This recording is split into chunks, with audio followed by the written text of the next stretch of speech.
يا مساء الفل. يلا بينا نعمل الدبدوب الحلو ده. حتى لو اول مره تمسكي خيط وابره، انا هعلمك ازاي تعمليه من A to Z. يلا نشوف هنعمله ازاي مع بعض. بصوا، اول حاجه انا هستخدمها خيوط اليس ديفا. اللي عندك استخدميه، سواء صوف هينفع سواء قطيفه هينفع، وهوريكم نماذج للاتنين. واشتغلت معاهم بابره مقاس 2. اوكي. بس لو هتشتغلي بخيط صوف طبعا هتشتغلي بإبرة 3 أو 3 ونص. خليكي ملتزمة بمقاس الإبرة المناسب للون الخيط. أول حاجة هبتدي أعمل أهي الدايرة على الهواء أهيت. طبعا أنت ممكن تعملي الدايرة السحرية اللي احنا اتعلمناها مع بعض اللي بتبقى كده، وبدخل بالإبرة من هنا كده وأسحب الخيط بالشكل ده، وبطلع بالخيط وبشتغل. وممكن تعملي اللي أنا بصراحة أسهل لي، أنا بمسك طرف الخيط أهوت كده، وبعمل دايرة كده على الهواء، وبدخل فيها بالإبرة، بلف الخيط اهو طلعت، باخد سلسلة ارتفاع وفي نفس الوقت تحكم لي الدايرة. بعمل 6 غرزة حشو. 1 2 3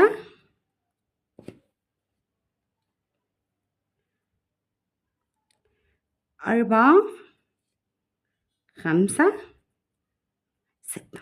اوكي، زي ما انتم شايفين كده.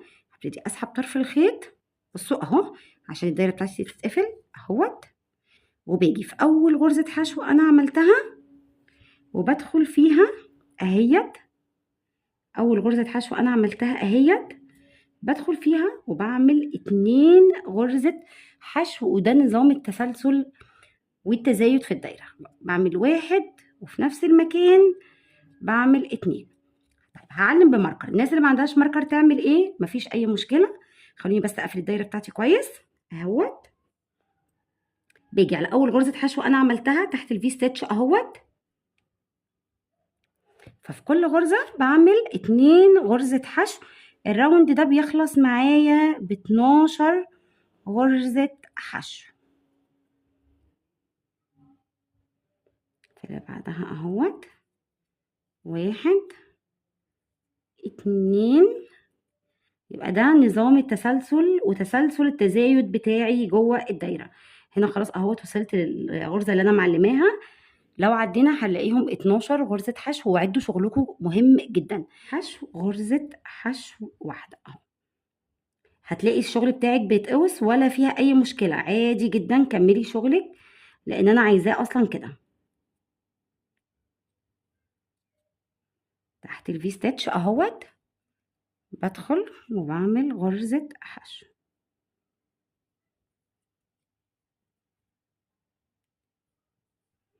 بصوا الشغل بتاعي بدأ يتقوس ازاي اهو. شايفين القوصة اللي في الشغل؟ ده معناه ان انا شغالة صح. هعمل كمان سطر ثبات. يعني ايه سطر ثبات؟ يعني مش هتزايد ولا هتناقص في كل غرزة حشو، غرزة حشو واحدة وبس اهوت. اول حاجه انا عملت 6 غرزة حشو، ده في اول راوند. الراوند اللي بعده 12 غرزة حشو، في كل غرزة حشو 2 غرزة حشو. الراوند رقم 3 والراوند رقم 4 ثبات. يعني ايه ثبات؟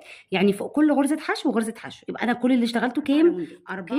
عملت وبعدين ارتفعت من الرجل دي 2 سلسلة، وعملت كمان واحدة بنفس الخطوات بالظبط. دي 12 ودي 12، برضو عملت 6 12 و2 سطرين ثبات. طيب انا عايزه بقى ايه؟ اشبك الرجلين مع بعض. اوكي، شايفين هنا اهوت مكان ما وقفت بالخيط اهو. هدخل نفس الغرزه وهعمل منزلقه، وهاجي من الغرزه بقى اللي بعدها وهعمل فوق كل غرزه حشو غرزه حشو واحده. بس هاخد نهايه الخيط معايا اشطبه واكد على الشغل بتاعي شويه اهو. في الغرزه اللي بعدها غرزه حشو، الغرزه اللي بعدها غرزه حشو، واضح؟ الغرزه اللي بعدها غرزه حشو، اللي بعدها هشتغل على 12 غرزة حشو. 12 غرزة حشو اهوت، من غير بقى تزايد ولا اي حاجة خالص اهو.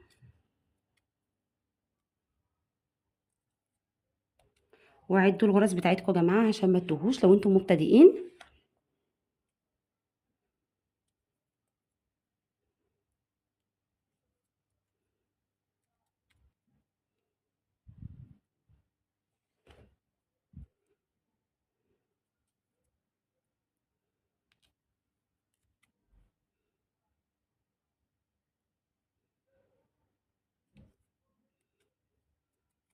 هسيب بقى طرف الخيط خلاص، انا كده مش عاوزاه اهو. وهيجي في الغرزه اللي بعدها غرزه حشو، الغرزه اللي بعدها غرزه حشو. بصوا في الغرزه اللي بعدها اهوت اللي انا شبكت منها غرزه حشو لان انا عملت فيها منزلقه، شايفين؟ وهنا انا كنت ارتفعت سلسلتين عشان اشبك منهم الرجلين اهوت. في اول سلسله انا عملتها وبعمل غرزه حشو، وفي السلسله اللي بعدها اهيت كمان غرزه حشو وبلاقي اهيت وبعمل فيها غرزه حشو، اللي بعدها حشو وبلف اهوت على الرجل دي كمان اللي انا طلعت منها للغرزتين بشتغل فيها عشان عددنا يبقى مظبوط. وهاجي برضو على الغرزتين من الناحية دي كمان وهعمل 2 غرزة حشو، ويبقى كده الراوند الخامس خلص معايا. الراوند الخامس خلص بكام؟ 12 و12 24. والاتنين اللي انا عملتهم اشتغلت عليهم مرتين، مرة من الناحية دي ومرة من الناحية دي، اصبحوا 4 غرز. يبقى مجموع الغرز بتاعتي 28 غرزة حشو. وعدوا وابدأوا بقى ايه، علموا الشغل بتاعكم اهو. هبدأ بقى الراوند رقم 6. انا كده خلصت راوند رقم 5. هبدأ الراوند رقم 6 بفوق كل غرزة حشو وغرزة حشو واحدة بس، مفيش تزايد ولا اي حاجة. تمام اهو 28 غرزة حشو اهو.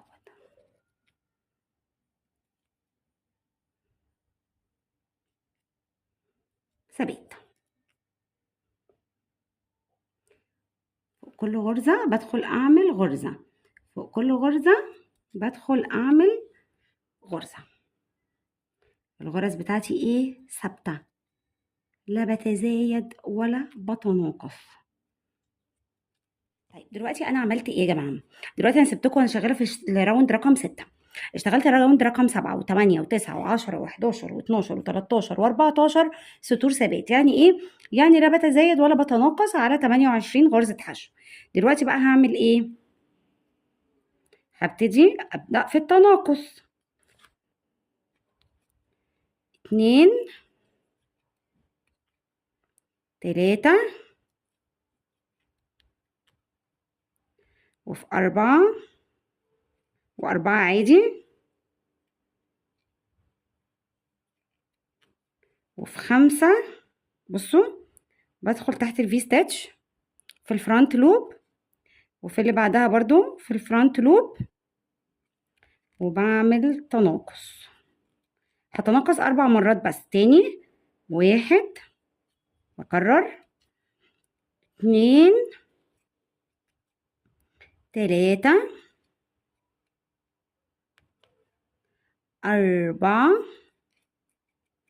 في رقم 5 اهوت باجي في الفرونت لوب، وفي رقم 6 باجي في الفرونت لوب. يعني ايه الفرونت لوب؟ باخد فتله واحده من الضلع الامامي. استنى هوريها لكم. وبعمل تناقص. بصوا يا جماعه، طبعا انا شرحت الكلام ده كتير بس مش مشكله اشرحه معاكم تاني. بصوا اهوت الفي ستاتش. اوكي انا بدخل هنا تحت الضلع الاولاني من حرف الفي. تمام هكمل هتناقص 4 مرات يبقى معايا 24 غرزة حشو. هنا هبتدي اعمل 1 حشو 2 وفي 3 في 4 تناقص، وهكمل لنهاية الراوند ده هيخلص معايا ب 18 غرزة حشو. هنا خلاص انا خلصت الراوند بتاعي، معايا 18 غرزة حشو، وهبتدي اسيب مسافة كفاية من الخيط، وهقص، هسيب الغرزة اللي عليها الدور، وهدخل في الغرزة اللي بعدها وهعمل منزلقة،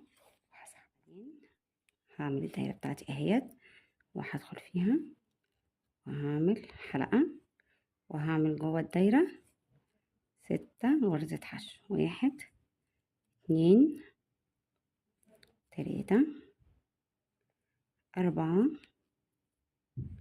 5 6. شد اقفل، وباجي هنا في اول غرزة حشو انا عملتها، وبعمل غرزة حشو زايد مرتين، التالت 18، بس انا هنا هغير نظام التسلسل، هعمل واحدة حشو، 2 حشو، وفي رقم 3 هعمل 2 حشو، في رقم 3 هعمل التزايد 1 2 في نفس المكان، 2 3 4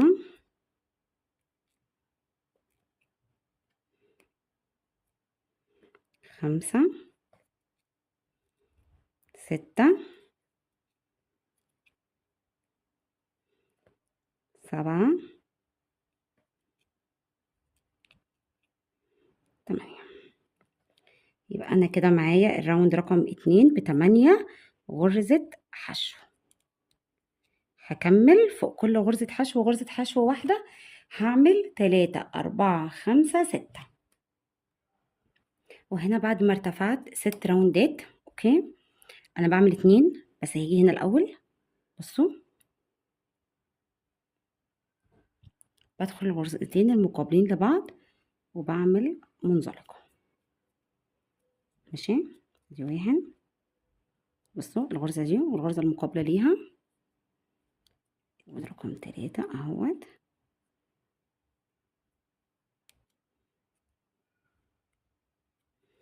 وبرضو بسيب مسافة،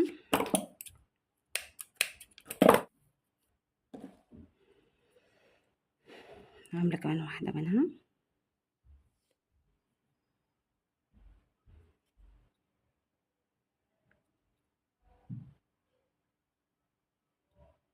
واحد 2 3 4 5 6، وبشد طرف الخيط وباجي اقفل في الغرزة رقم 1 اهوت، بصوا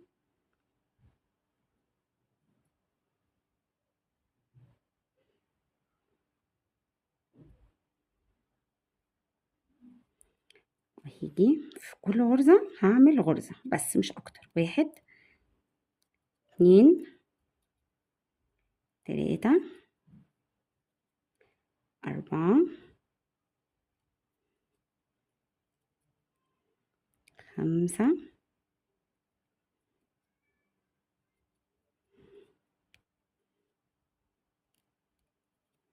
بس، وباجي هنا في اول غرزة انا عملتها وبعمل منزلقة ده،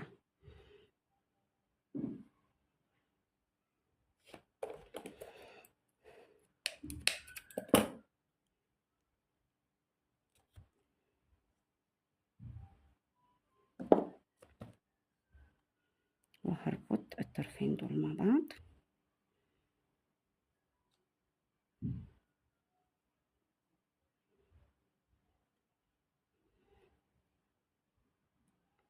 وهقص زيادة، تمام، عندي منها كمان واحدة اهيت، اهيت، والايدين،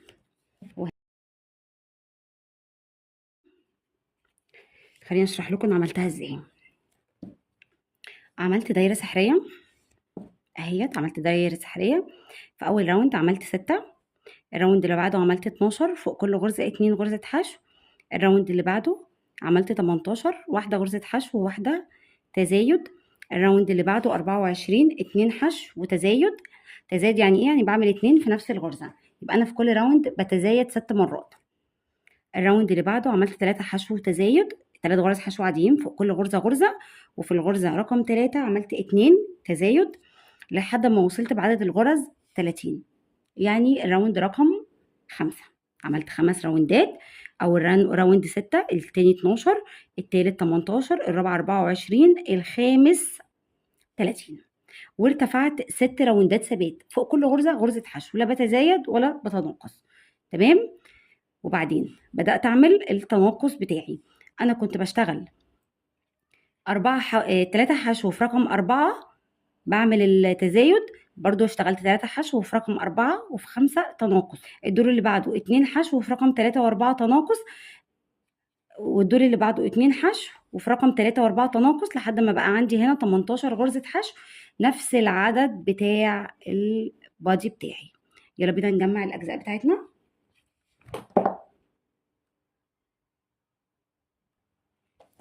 طيب، يبقى أنا دلوقتي هعمل إيه؟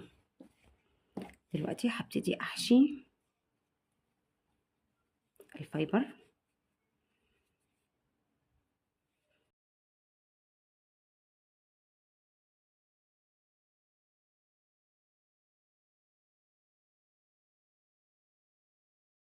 دي اجيب ابرة التنظيف اهيت،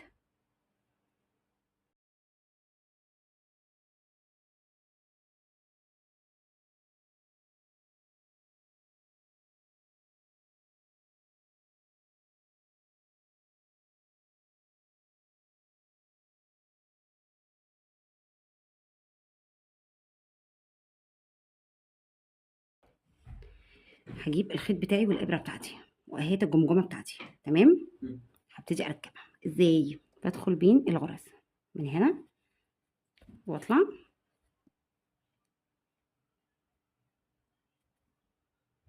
وبعدين باجي من فوق. المرة اللي فاتت انا اخدت من تحت، المرة دي باخد من فوق من الجمجمة اهوت، وبدخل هنا كده على الجسم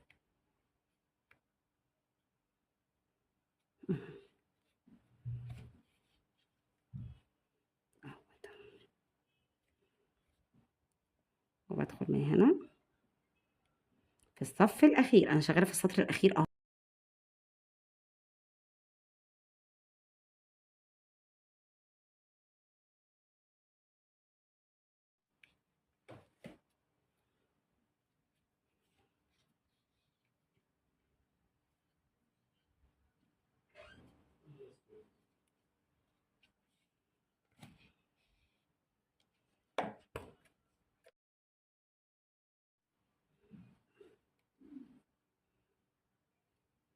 فهبتدي اخيط دي كمان اهيت هنا،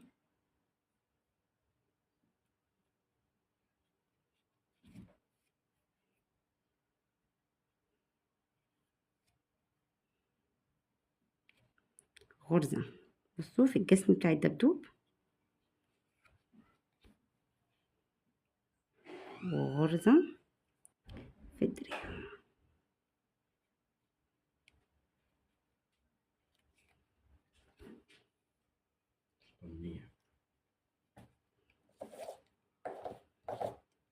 غرزة تاني في الجسم.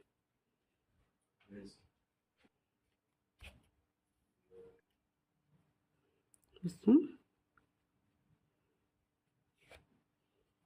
عشان ادخل التاني كمان. اهم حاجة عندي ان الدراع يكون في نفس المستوى بتاع الرجل وتكون مظبوط اهوت.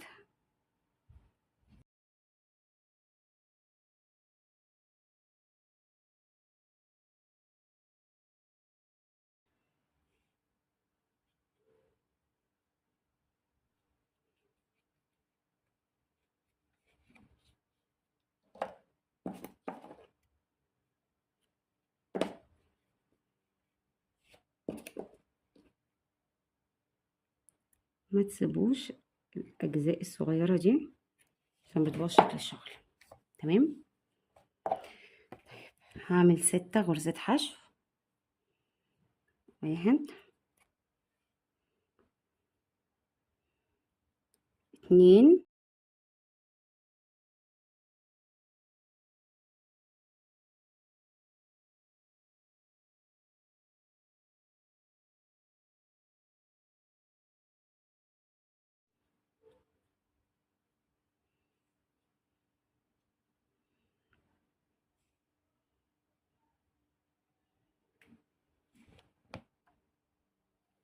وبعدين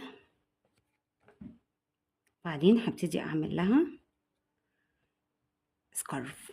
1 2 3.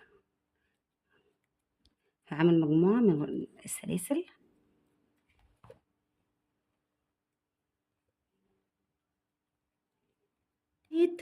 هسيب اول غرزة وتاني غرزة، وهاجي في الغرزة رقم 3 اهوت، هدخل وهعمل نص عمود. تاني هلف الخيط على الابرة في الغرزة اللي بعدها، هدخل وهعمل نص عمود. هو انا ليه سبت غرزتين؟ دول ارتفاع النص عمود. وهنا هبتدي بقى ايه الزق. اللي ما عندوش شمع يقدر يلزق على بصوا هي دي دايره انا عملتها من 6 غرز حشو. اللي ما عندوش شمع يلزق بامير، يا يلزق بايه، يا يخيط دي. ماشي تمام. بعدين هبتدي اركب العيون بتاعتي. دي العيون بتاعتي، العيون دي رخيصه جدا على فكره، ما تستغلوهاش يا جماعه، هاتوا منها عشان هتخلي شكل الشغل بتاعكم حلو. وهحط نقطه هنا كده بالظبط، وهلزق اول عين،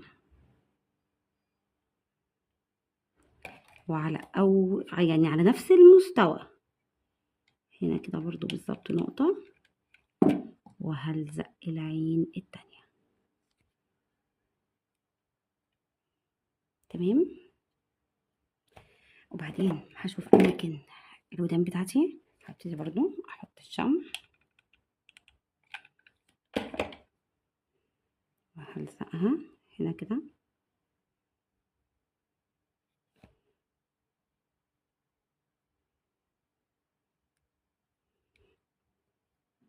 وعلى نفس المستوى ده هبتدي احط التانية.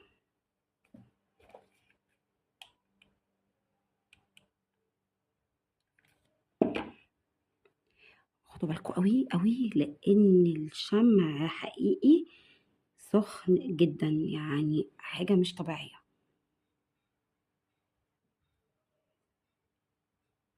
فهاجي هنا كده بالقلم الكحل بتاعي وهعمل بق.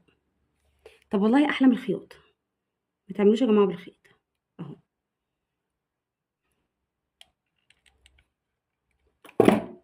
كده. ودي كمان نفس الكلام. انا ما بحبش الايدين تبقى حره، بحبها ايه ملمومه كده. وهيجي هنا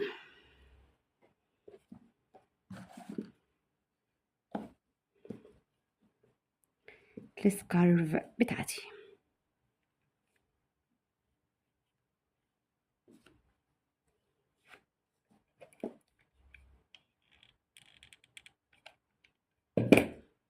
وهلزق دي كمان اهيت.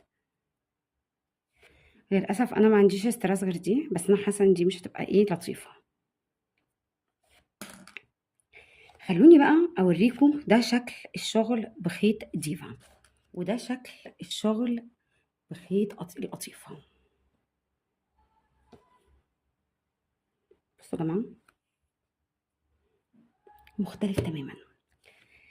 اوكي. وده شكل الشغل بتاعي بخيط الصوف، كلهم نفس عدد الغرز. ده نفس عدد غرز، ده نفس عدد غرز. هنا بيفرق بس في سمك الخيط.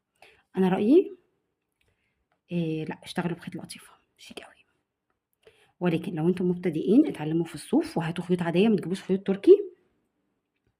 لحد لما تبقوا بروفيشنال وشغلكم مظبوط اشتغلوا زي ما انتوا عاوزين. اتمنى الشرح يكون كان واضح ويكون الفيديو بسيط وسهل بالنسبه لكم. جربوا وقولوا لي، ولو عايزين شرح تفصيلي اكتر من كده هعمله، ولو عايزيني اعمل لكم فيديوهات تعليم الكروشيه من A to Z انا تحت امركم.